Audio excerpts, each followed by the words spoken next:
solenoid. Solenoid is a long wire closely wound in the form of a helix.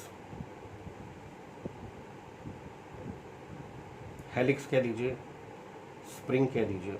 तो solenoid is a long wire, एक simple wire लिया हमने, उसको turn दे दी इस तरह से.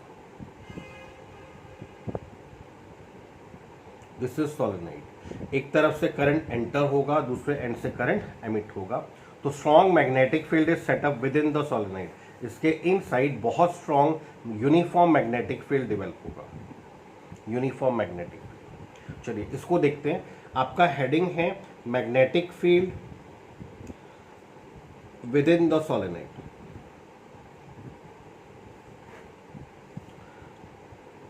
हमने यहां पर सॉफ्ट आयरन का एक हालो सिलेंडर लिया, इसके ऊपर हमने कॉपर की टर्न्स दी हैं ऐसे.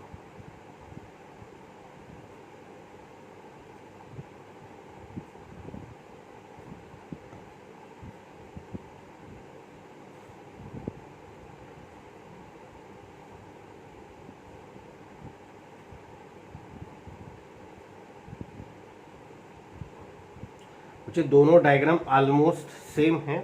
ये क्लोजली बाउंड टर्न्स हैं. इसका अपर पोर्शन दिखाया ऐसे, ऐसे प्रैक्टिकली भी ये टर्न्स ऐसे. तो ये सोलेनाइड है. दोनों डायग्राम एक ही. Uniform magnetic field is set up with in the solenoid. Solenoid के inside strong uniform magnetic field develop होगा. अब according to Ampere circuital law हमने यहां पर एक क्लोज पाथ इंसर्ट कर दिया ऐसे. ये ऐसे इंसर्ट किया इस तरह से, फिर इस तरह से, और हमने एक वायर लेके यहां से और यहां से ज्वाइन कर दिया. तो इसके अंदर से जो टर्न्स पास हो रही है वो ये है. इसको आप मान लीजिए like this is P Q R S. P to Q ये लेंथ मान लीजिए, this length is capital L. तो आपने क्लोज पाथ, एक क्लोज वायर लिया, ऐसे इंसर्ट किया इसमें, ऐसे बाहर से, और यहां से इसको बंद कर दिया. इसमें से टर्न्स जो ये पास हो रही हैं. According to Ampere circuital law, line integral of magnetic field around this close path. ये जो क्लोज पाथ है PQRS, इसके साथ लाइन इंटीग्रल B.dl क्या होगा? First is B.dl for portion P to Q. Next is close path के 4 parts. ये close path है PQRS, इसके 4 पार्ट्स बना दिए. B.dl for P to Q, B.dl for Q to R, B.dl for R to S, and B.dl for S to P. सबसे पहले P to Q को देखना. P टू Q के लिए क्या लिखोगे? B into DL into cosine of angle between B and DL. B किस तरफ है? इस तरफ. PQ की लेंथ किस तरफ है? वो भी इस तरफ.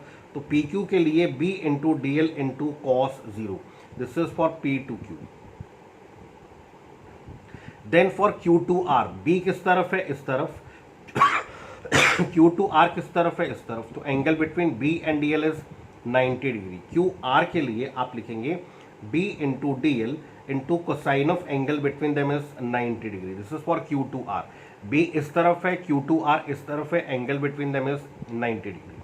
Next B.dl for R2S. वो कहता है R2S कहाँ पे लाई करता है? Outside the solenoid. Outside the solenoid magnetic field is very weak. तो outside the solenoid B almost 0 है. Next B.dl for portion S to P. S to P वो देख लीजिए. B into DL into cosine of angle. B इस तरफ है और S to P की डायरेक्शन इस तरफ है. Angle between them is 90 degree. Cos 90 is 0. तो B.dl for S to P 0. R2S solenoid के बाहर है तो R2S के लिए 0. B.dl for Q to R के लिए 0.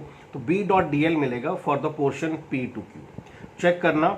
This is B and integration of DL from P to Q. Integration of DL क्या मिलता है आपको? L. तो first is integral of magnetic field around any close path is equal to B into L मिला आपको. And according to Ampere circuital law, according to Ampere's circular law, integral of B dot dl is equal to mu naught times total current threading the closed path.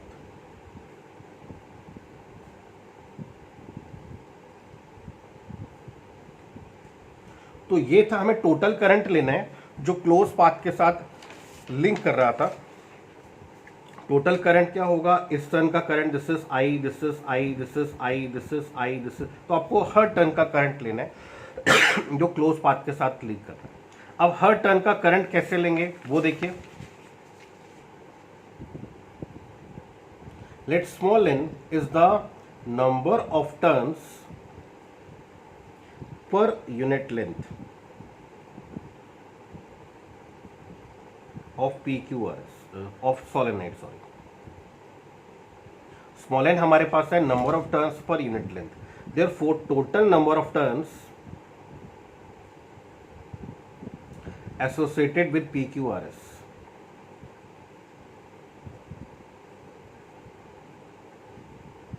Check करना। Small n हमारे पास है number of turns per centimetre, 1 centimetre में n turns. Check करना बच्चे इसको, 1 centimetre में n turns, कितने सेंटीमीटर की टर्न्स निकालनी है आपको, निकालनी है एल लेंथ में से कितनी टर्न्स पास हो रही है। तो स्मॉल एन हमारे पास है 1 सेंटीमीटर में टर्न्स, जितनी सेंटीमीटर में टर्न निकालनी उतने सेंटीमीटर से मल्टीप्लाई। मान लीजिए 100 टर्न्स है, हर टर्न में आई करंट है, हर टर्न में आई करंट है, तो टोटल करंट क्या हो जाएगा, 100 turns multiplied with current carried by each turn. तो यहां से देयरफॉर टोटल करंट कितना होगा associated with the close path is, total current is total number of turns multiplied with current carried by each one of them. मान लीजिए small N आपके पास था 1 centimetre में टर्न्स, 10 सेंटीमीटर में निकालनी थी, मल्टीप्लाई कर दीजिए, ये टोटल टर्न्स हो गई। मान लीजिए 100 टर्न्स हो गई, हर टर्न में आई करंट है, तो टोटल करंट कितना हो जाएगा 100 I. This is the total current associated with the close path, close path के साथ टोटल करंट आपको मिल गया। Now according to Ampere circuit law put कर देना, let this is equation number 1, this is equation number 2, this is equation number 3, putting 3 in 2, integral of B dot dl, integral of B dot dl is equal to mu naught times total current, total current is NLI and B dot dl क्या मिलता है यहां से आपको, equation 1 को देखिए, equation 1 को देखिए, B डॉट dl कितना था, B into L is equal to mu naught times NLI।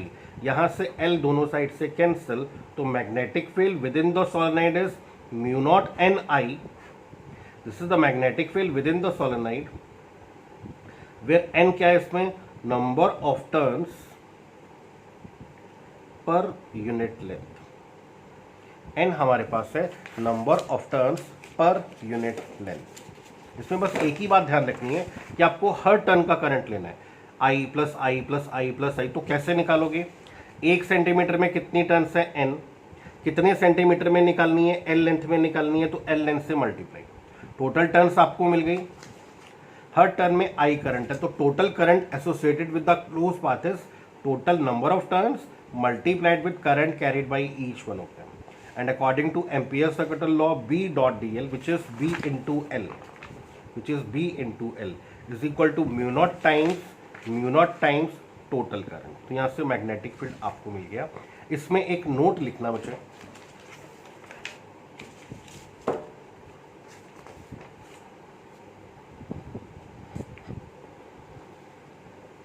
Magnetic field near the one and, एक एंड के पास मैग्नेटिक फील्ड कितना होगा, एक एंड के पास मैग्नेटिक फील्ड होगा टोटल फील्ड का हाफ। इसका डेरिवेशन नहीं करना है, एज सच रिजल्ट याद रखिए। तो magnetic field near the one and कितना हुआ, mu naught NI by 2, and magnetic field outside the solenoid कितना हुआ, magnetic field outside the solenoid is